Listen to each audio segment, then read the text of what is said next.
In the past day, we've said goodbye to 5 remarkable individuals, artists, athletes, and thinkers whose lives became stories of creativity, discipline, and heart. Each came from a different world, yet all shared one truth, a devotion to excellence and to expressing something deeply human through their craft. Tonight, we remember them not only for what they achieved, but for the inspiration they gave, to play, to create, and to keep moving forward no matter the odds. If any of their stories touched your heart, please consider leaving a like to help keep their memories alive. Music is about freedom, not the kind that breaks rules for its own sake, but the kind that finds truth beyond them.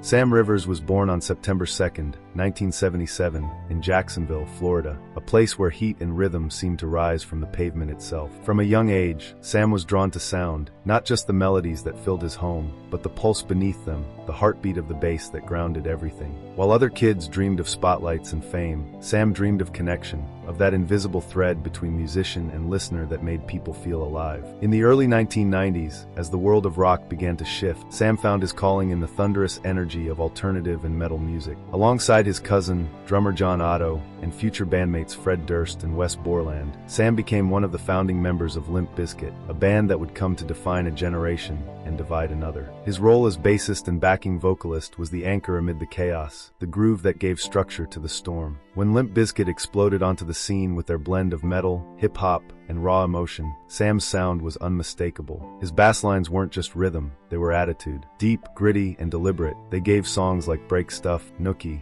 and My Generation their unforgettable punch. On stage, his presence was magnetic, quiet, composed, yet pulsing with energy. While frontmen shouted and guitars screamed, Sam stood steady, the foundation that held the whole thing together. Behind the intensity of the band's image was a musician who understood balance, between power and precision, aggression and groove. He treated every note like a heartbeat, crafting lines that made people move even when they didn't realize why. To Sam, the bass wasn't background, it was the soul of the sound. As Limp Bizkit's fame skyrocketed in the late 1990s and early 2000s, so too did Sam's reputation as one of the most innovative bassists in modern rock. Critics praised his tone, dark yet melodic, heavy yet smooth. Fans admired his quiet strength and his refusal to chase trends. And even in the band's most chaotic years, Sam remained grounded, focused on the music above all else. But his story was more than just stadiums and sold-out tours. In the mid-2000s, after years of constant recording and touring, Sam stepped away from the spotlight to focus on health, family, and personal growth. He explored other creative projects, producing and collaborating with local musicians, and quietly mentoring younger artists in Florida's growing music scene. For him, music was never about fame,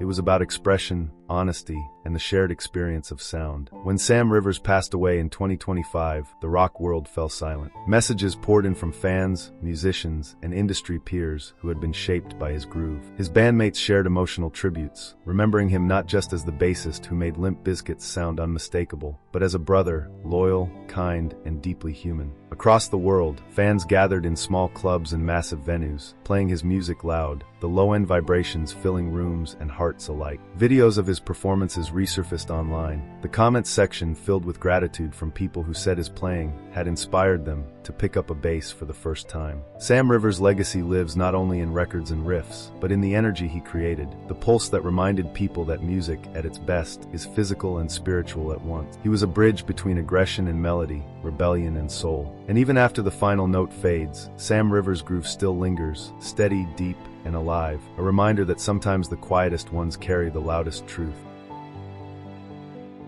The bass is the bridge between rhythm and harmony. If it's done right, you don't just hear it, you feel it. Anthony Jackson was born on June 23, 1952, in New York City, a place alive with rhythm, noise, and constant invention. From the beginning, music surrounded him. But while others chased melodies and solos, Jackson was drawn to something deeper, the foundation beneath it all. The bass was his instrument, but his mind turned it into something more, a tool for architecture, for design, for truth and sound. By his teens, he was already thinking beyond convention. Influenced by James Jamerson's soulful depth and the classical precision of Bach, Jackson wanted to elevate the bass from background to language. He studied harmony, counterpoint, and orchestration, not just to play, but to understand. Every note he played carried intention. Every silence meant something. In the 1970s, New York's recording studios became his classroom and his canvas. As a session musician, Jackson worked with some of the greatest names in music: Chaka Khan, Donald Fagen, Steely Dan, Paul Simon, Al Di Meola, and hundreds more. On each record, his playing was unmistakable, clean yet emotional, technical yet human. He didn't just accompany songs, he reshaped them. His bass lines were stories, fluid, intelligent, and unshakably grounded. Then came his invention, one that would change the instrument forever. Dissatisfied with the limits of the traditional 4-string bass, Jackson collaborated with luthiers to create the first 6-string contrabass guitar. With its extended range, it allowed him to explore harmony in new dimensions, bridging the gap between bass and guitar, rhythm and melody. What began as a personal experiment became a revolution. Today, the contrabass guitar is a staple among virtuosos, a quiet testament to his vision. Despite his brilliance, Jackson never chased fame. He avoided the spotlight, preferring the purity of the craft over celebrity. His colleagues described him as philosophical, meticulous, and uncompromising, a man who demanded excellence not for vanity, but for truth. Every project he touched bore his signature restraint and power. Whether in the intricate jazz fusion of Al Di Meola's elegant gypsy or the smooth precision of Steely Dan's gaucho, his tone was unmistakable, clear, deep, and full of thought. Yet, what made Jackson remarkable wasn't just his mastery of the instrument, but his understanding of music as a living, intellectual pursuit. He treated each performance as a conversation between rhythm and melody, intellect and feeling. Those who worked with him often said that playing alongside him made them better, not just technically but spiritually. In later years, Jackson's live performances with artists like Hiromi Uehara revealed a musician still in evolution, fearless, searching, and endlessly curious. Even after decades in the industry, he played with the hunger of a student and the discipline of a scholar. When Anthony Jackson passed away in 2025, the music world paused. For many, it felt as though a pillar had been removed, the silent force that had supported so much sound, so many songs, so many lives. Tributes came from across genres: jazz masters, pop legends, and bassists who all traced their lineage back to him. But perhaps the greatest tribute was in the silence between notes, in that rare, sacred space where intention meets emotion. Because that's where Anthony Jackson always lived, not in noise but in meaning. His legacy is not just in innovation or influence, but in integrity. Long after the amps cool and the strings fall still, his tone remains resonant, elegant, eternal. A reminder that the foundation of music, like the man who redefined it, was never meant to be seen, only felt. Every swing is a new chance. You can't change the last at-bat, but you can always decide what the next one means.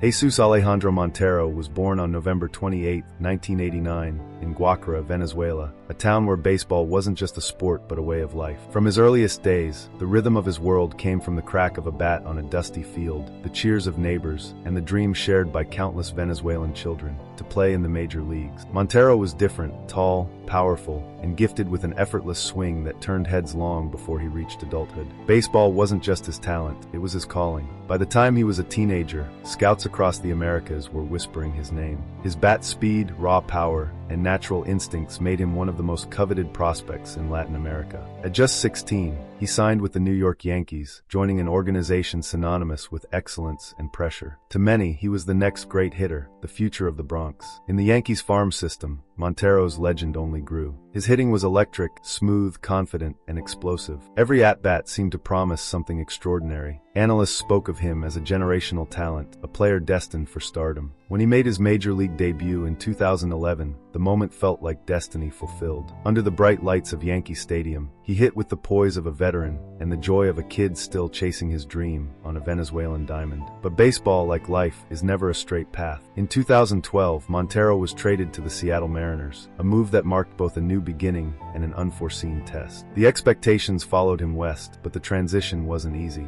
Adjusting to a new city, a new team, and the unrelenting scrutiny of the big leagues took its toll. Slumps came, opportunities slipped, and whispers of doubt grew louder. Still, Montero fought. He worked on his conditioning, his defense, his discipline. There were moments, flashes of the brilliance everyone once predicted, where his bat came alive and reminded the world of who he was. But the road was uneven. Injuries, frustration, and the weight of expectation sometimes overshadowed his talent. Yet through it all, Montero never lost his love for the game. After leaving Major League Baseball, he continued to play in the minors and in leagues across Latin America, not for fame or headlines, but for the simple, enduring joy of stepping onto a field. Those who met him later in his career spoke of a man transformed, grounded, humble, reflective. He became a mentor to young Venezuelan players, teaching them not just how to swing, but how to endure, how to face failure with dignity, and start again. His story, though different from what the early headlines promised, became richer for its humanity. Jesús Montero's journey was not one of unbroken triumph, but of resilience, of learning to redefine success, not by statistics or awards, but by persistence and love for the craft. When news of his passing came in 2025, the baseball world mourned quietly, but deeply. Fans remembered the promise, that unmistakable swing,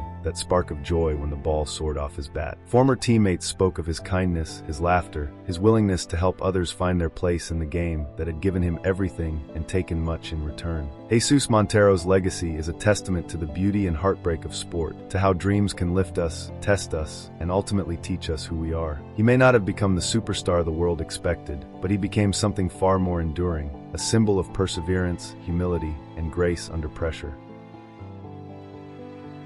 A poet's duty is to name what others only feel, to give voice to silence and time to the moment.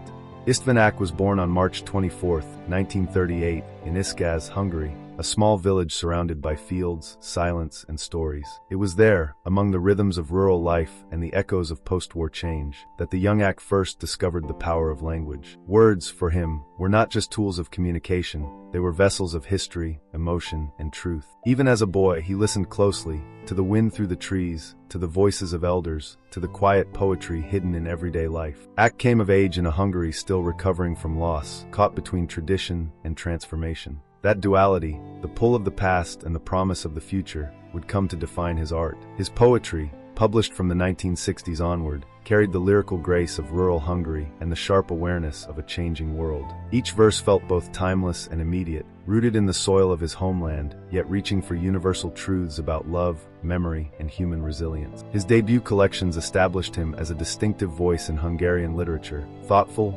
tender, and unafraid to confront the complexities of existence. Unlike some of his contemporaries who favored abstraction, Ágh wrote with clarity and intimacy. His language was rich but never distant, his imagery, vivid yet grounded in the familiar textures of life. He could turn a simple scene, a winter morning, a fading photograph, a field of wheat, into a meditation on mortality and meaning. Over the decades, István Ágh became one of Hungary's most respected poets and essayists. His works, such as A Nap Jegyes and Szert Gallam, explored the intertwined nature of personal and national identity. He reflected on what it meant to be Hungarian in a century marked by upheaval, always searching for continuity amid change. For Ágh, poetry was not escape, it was remembrance. It was a way of holding on to what history threatened to erase. He was also a mentor and advocate for younger generations of writers, encouraging them to find their own voices while staying true to the moral and cultural essence of literature. Those who knew him described him as gentle yet precise, reflective yet firm in his convictions. He carried himself with the quiet dignity of someone who had seen both the beauty and the fragility of the human condition,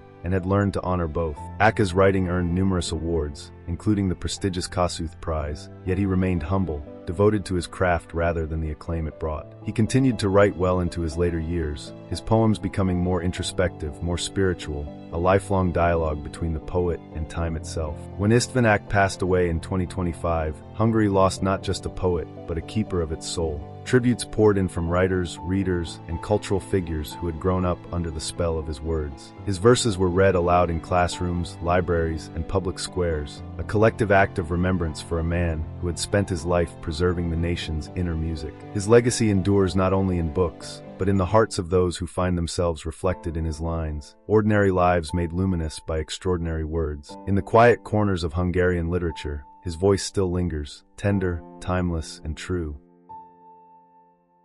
You can't control the hits life gives you, only how hard you keep running after them. Douglas Martin was born on January 13, 1989 in Oakland, California, a place where determination was not a choice but a way of life. From an early age, Martin showed the drive and discipline that would define his journey. Though he was smaller in stature than many of his peers, he carried a quiet fire within him, a belief that effort, heart, and perseverance could outweigh any odds. At St. Mary's High School, he began carving out his identity on the football field. What he lacked in size, he made up for in power and precision. His bursts through the line were fierce, his balance remarkable. Coaches saw something special, a young athlete with the focus of a veteran. who turned every play into a statement. That same intensity carried Martin to Boise State University, where he blossomed into one of college football's most exciting running backs. At Boise, he became a symbol of grit and growth, a player who worked tirelessly, studied relentlessly, and led quietly by example. Fans still recall his unforgettable runs in the 2011 Las Vegas Bowl, where he racked up over 300 all-purpose yards and a record-setting 100-yard kickoff return. His performance wasn't just about talent, it was about tenacity, the kind that turns potential into legend. In 2012, the Tampa Bay Buccaneers selected him in the first round of the NFL Draft. It was the realization of a lifelong dream and the beginning of a story that would inspire fans far beyond the field. Martin's rookie season was nothing short of spectacular. Nicknamed the Muscle Hamster, a moniker he embraced with humor and humility, he rushed for over 1,400 yards and scored 12 touchdowns, dazzling defenders with his speed, agility, and power. But Doug Martin's story wasn't one of unbroken triumph. Like the game he loved, it came with challenges, injuries, setbacks, and moments of self-doubt. Yet what defined him was not the obstacles, but how he faced them. He fought his way back time and again, driven by his love for the sport and the lessons it had taught him: resilience, accountability, and self-belief. His comeback seasons reminded fans that greatness isn't about staying undefeated. It's about getting up every time you fall. Off the field, Martin was known for his humility and grounded nature. Despite fame and success, he remained connected to his roots, a devoted father, a quiet presence in his community, and an advocate for mental health and personal growth. He spoke openly about the challenges athletes face behind the scenes, using his voice to remind others that strength is not just physical, but emotional and spiritual as well. When news of Doug Martin's passing came in 2025, tributes flowed from teammates, coaches, and fans who remembered him not just as a great player, but as a great person. Former teammates spoke of his laughter in the locker room, his quiet encouragement before big games, and the unshakable focus that made everyone around him better. Doug Martin's legacy is written not only in the record books, but in the spirit he embodied, a spirit of fight, faith, and gratitude. He taught that success isn't measured in yards gained or trophies won, but in the effort you give and the lives you touch along the way. Today, we honored 5 extraordinary lives: Sam Rivers, Anthony Jackson, Jesús Montero, István Ágh, and Doug Martin. Though their paths were different, each left behind something timeless, a reminder that greatness is not about fame, but about authenticity. For in every note, every word, every stride, their spirits live on, guiding us to live with the same fire, the same purpose, and the same belief that what we create in love and honesty never truly fades.